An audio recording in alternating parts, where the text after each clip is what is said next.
Um, the first thing I'd like to say is this is the first part of a trilogy, which I don't know is good news or bad news, but and the next thing is that I've changed a few names. It's a sort of a reflection of my childhood. I've changed a few names for insurance purposes. Or health and safety, maybe, I'm not too sure which. It's called Hand Me Down Me Wayfront. I was brought up in the 60s when times were brave and rough, as a million miles from nowadays with all this fancy stuff. There was 12 of us, and Ma and Da and Granny lived with us as well. We used to call her Ding Dong because her maiden name was Belle.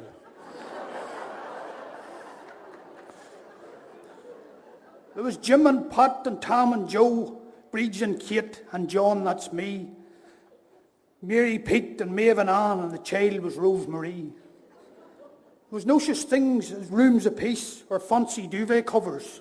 In one room it was sisters, and in the other it was brothers. Ma and Da were in a wee room, the child beside them in a pasteboard box that was riz up off the floor onto 6-inch concrete blocks. And my granny used to sleep behind a curtain in the hall on a mattress and 3 planks that folded up against the wall. And we didn't have a naughty step, but we knew how far to push before we get the wallop with a plant or sweeping brush. We'd never heard of Bratz or Barbie or SpongeBob or Winnie the Pooh unless a bug went round the house and someone didn't make the loo.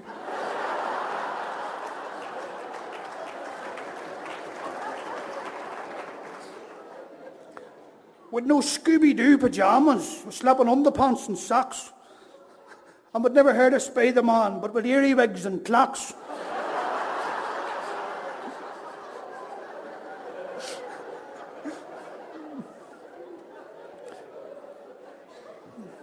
I shared a bed with Tom and Pat and was in for next the wall.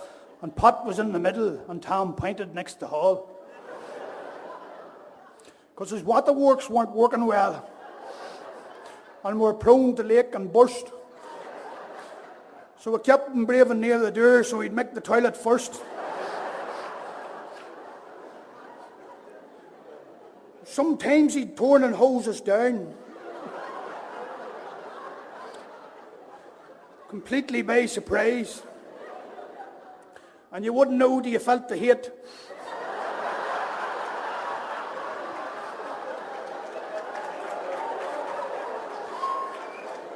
And the steam began to rise.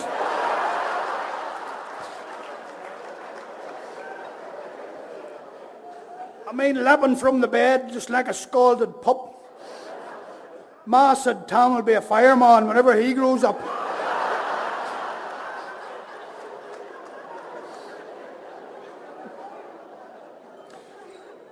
Jim and Joe were in the other bed, and between them we were poor wee Pete. They used to hang him out the window and hurl him by the feet. And tell him scary stories about devils, ghouls and witches, or her up on Hangman's Hill, the banshee wails behind the ditches. It scared the crate of witless, and he'd maybe wake up roaring, and of course when Da come in, the 2 boys they'd be snoring. What the hell's going on here? That child was sleeping, and you woke her, and poor Pete would get the works, and a wallop with a poker. Now, Da would never touch the girls, and in truth there is less fuss. But there was only 5 of them, so they had far more room than us. Kate and Bridge and Anne, they shared a double bed, with Maeve and Mary in a single, so they slept toe to head. But they used to torture Granny, maybe hide her snuffing glasses, until my ma would let her roar, "If I go down, I'll redden lasses."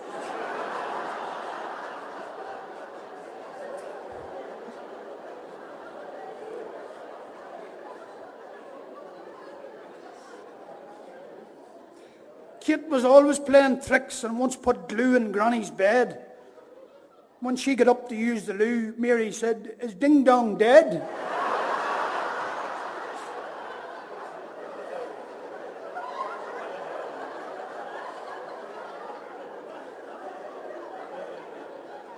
for she had the sheet stuck till her back. But they didn't dare to ask why she was walking down the hall like the ghost of Christmas past.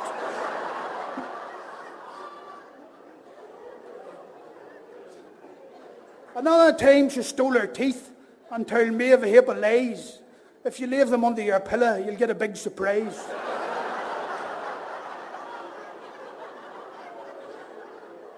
For the tooth fairy comes tonight and she'll leave a bag of money. So may have drifted off to sleep to dream of milk and honey. But now my granny loved an apple before she went to bed. Whenever she was younger, she'd have brushed her fangs instead.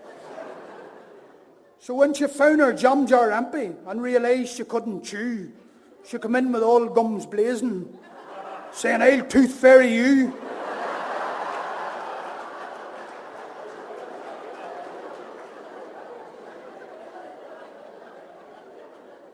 And with the dishcloth in her hand, she hit poor Maeve a whack.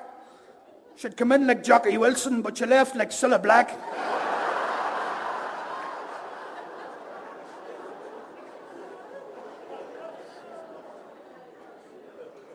Now the duds was brave and rough, with no designer clothes. Mine were always hand-me-downs, they were mostly Toms or Joes. And before they got to me, they weren't much more than tat, because before the boys had them, they belonged to Jim and Pat.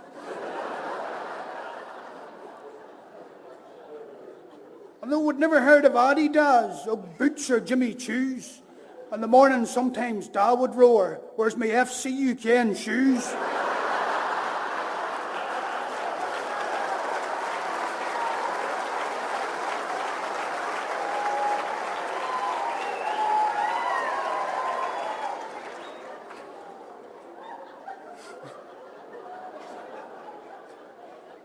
My old Aunt Mary lived in England. I know she'd neither chick nor child. She used to send these parcels, Ma called a bag of style. But crazy coloured trousers, corduroys and flannels, shoes and boots and gutties, and them old plastic sandals. Stripy shorts and dresses, shorts and spotty frocks, vests and bras and knickers and underpants and socks.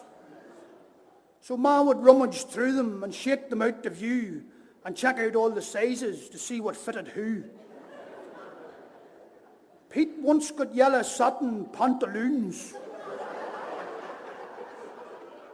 with elastics round the end. And I mind me granny saying, "Oh, sure, them there's all the trend."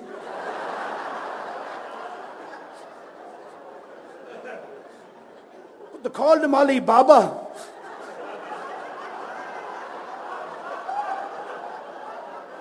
And Aladdin up the street and shouted, "Where's the 40 thieves? And here comes Ponto Pete."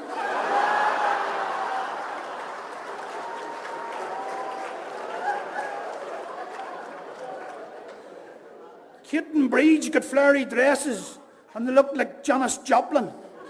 And Jim once got these boots I'd swear belonged to Charlie Chaplin. And it didn't seem to matter which one put on what. Old Ding Dong would always say, "You'll cut a dash on that."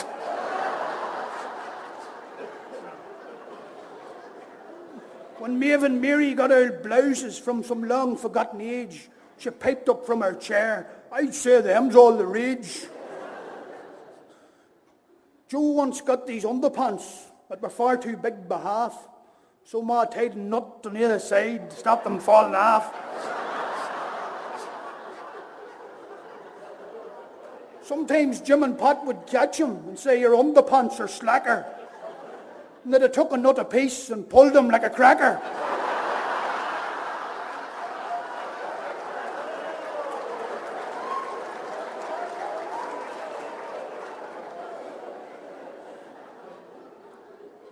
And I mean, I got these trousers the Lex would never seen, because ours were mostly short and black, but these were long and green. That belonged to some old bandsman, maybe Orange or Hibs or Brass, with a yellow stripe up the other side and a V sewed into the arse.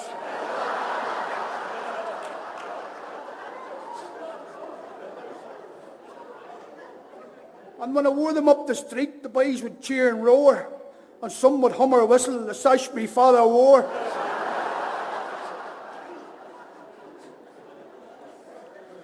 Sometimes the stuff was odd, so Ma'd have to mix and match and throw things till one side that you'd have to darn or patch. Should cut holy sleeves off jumpers and make tank tops instead. I'm wearing Tam going round like Dougal, your man from Father Ted.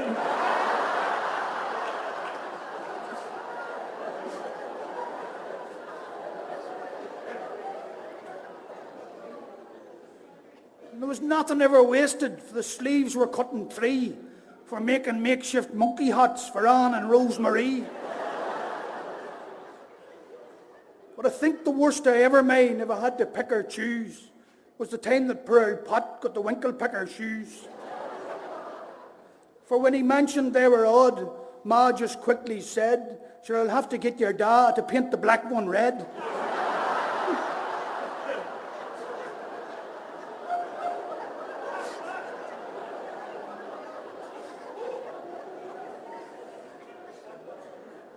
And they seemed an awful length and were deadly hard to steer, because when Pat was over there, the shoes was over here.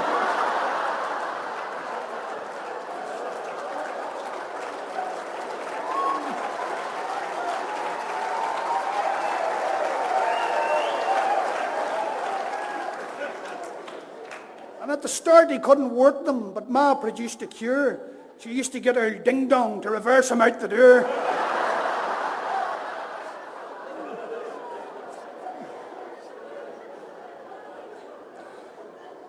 I think the time has come to end this witty tale, and as my father used to say, we're like a walking jumble sale.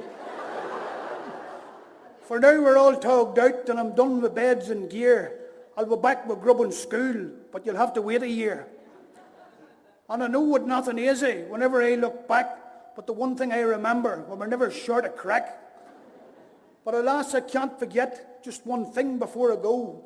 Do you mind that pair of white fronts that once belonged to Joe? It's been handed down to me.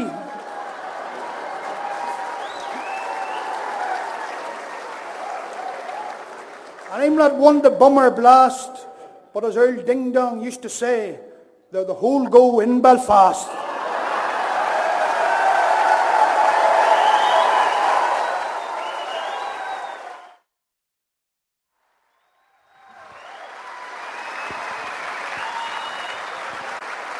Liam McLaren, ladies and gentlemen.